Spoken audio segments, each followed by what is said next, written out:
Hello friends, welcome back to Shashi Vantasala. ఈరోజు వీడియోలో morning breakfast healthy అయిన రెసిపీని చేసి చూపించబోతున్నానండి. అదేనండి జొన్న ఉప్మా అనమాట. చాలా సింపుల్ ప్రాసెస్లో చూపిస్తాను, చాలా టేస్టీగా ఉంటుంది. మరి ఈ జొన్న ఉప్మా కోసం ముందుగా ఒక బౌల్ తీసుకొని అందులోకి 1.5 కప్పుల జొన్నల్ని తీసుకోవాలి. ఈ జొన్నల్లో డస్ట్ పార్టికల్స్ ఎక్కువగా ఉంటాయి కాబట్టి ఒక 2, 3 సార్లు వీటిని బాగా శుభ్రంగా కడగాలి. ఇలా కడిగిన తర్వాత జొన్నలు మునిగేంత వరకు వాటర్ వేసి నైట్ మొత్తం నానబెట్టుకోవాలి. ఇలా నైట్ నానిన జొన్నల్ని ఇలా ప్రెషర్ కుక్కర్‌లోకి తీసుకొని ఒక కప్పు జొన్నలకి 3 కప్పుల వాటర్‌ని వేసుకోవాలి. తర్వాత కొద్దిగా ఉప్పును కూడా వేసి ఈ కుక్కర్‌ని స్టవ్ పైన పెట్టుకొని ఒక 6 విజిల్స్ వచ్చేంత వరకు ఉడికించుకోవాలి. ఇలా ఉడికిన తర్వాత ఇప్పుడు ప్రెషర్ కుక్కర్‌లో ప్రెషర్ అంతా పోయిన తర్వాత మూత తీసి జొన్నలు ఉడికినాయో లేదో ఒకసారి చెక్ చేసుకోవాలి. ఒకవేళ ఏమైనా ఉడకలేదు అనిపిస్తే ఇంకొక 2 విజిల్స్ వచ్చేంత వరకు ఉడికించుకోండి. ఇలా జొన్నలనేవి చేతిలో పెట్టి ఇలా నలిపామంటే మెత్తగా అయిపోవాలనమాట. అలా అయ్యేంత వరకు ఉడికించుకోవాలి. ఇప్పుడు ఒక చిల్లుల గిన్నెలోకి ఈ వాటర్‌నంతా కూడా వడకట్టుకోవాలి. ఇలా జొన్నల్లో ఉన్న వాటర్ అంతా కూడా ఇలా వడకట్టుకొని ఒక 10 నిమిషాల సేపు పక్కన పెట్టుకొని అందులో ఉన్న వాటర్ అంతా వెళ్ళిపోతుంది.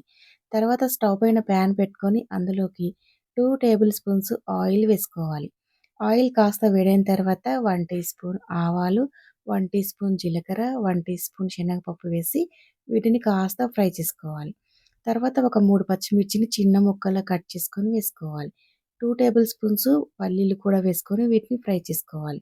ఇప్పుడు ఒక కప్పు ఉల్లిపాయ ముక్కలు, ఒక పావు కప్పు క్యారెట్ ముక్కలు వేసి అంతా ఒకసారి బాగా కలుపుకోవాలి. తర్వాత కొద్దిగా కరివేపాకును కూడా వేసుకొని వీటన్నిటిని కొద్దిగా ఫ్రై చేసుకోవాలి. తర్వాత ఒక కప్పు టమాటా ముక్కలు, రుచికి సరిపడినంత ఉప్పు, ఒక టీ స్పూన్ పసుపును వేసి వీటన్నిటిని కూడా ఒకసారి బాగా కలిసే విధంగా కలుపుకోవాలి.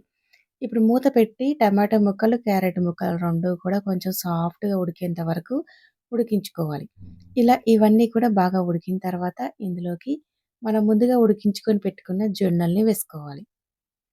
ఇలా జొన్నలన్నీ కూడా వేసుకున్న తర్వాత వీటన్నిటిని ఒకసారి బాగా కలిసే విధంగా కలుపుకోవాలి. ఇలా జొన్నలలో పోపంతా కూడా ఈ విధంగా బాగా కలిసిపోవాలనమాట. ఇలా కలుపుకున్న తర్వాత ఇప్పుడు మంటని లో ఫ్లేమ్‌లో పెట్టుకొని చివరగా ఇందులోకి కొద్దిగా కొత్తిమీర తరుగుని వేసుకోవాలి. ఇలా కొత్తిమీర వేసిన తర్వాత మళ్ళీ ఒకసారి కూడా అంతా బాగా కలుపుకోవాలి. ఇప్పుడు మూత పెట్టి లో ఫ్లేమ్‌లోనే ఒక్క నిమిషం పాటు ఉడికించుకోవాలి. ఇలా ఒక్క నిమిషం తర్వాత మూత తీసి అంతా ఒకసారి బాగా కలుపుకున్నామంటే అంతేనండి. ఎంతో టేస్టీ అయిన, హెల్తీ అయిన జొన్న ఉప్మా రెడీ అయిపోతుంది. ఇది హెల్త్‌కి చాలా మంచిదండి. కొద్దిగా తిన్నా కానీ కడుపు నిండిపోతుంది. మీరు ఒకసారి ట్రై చేయండి.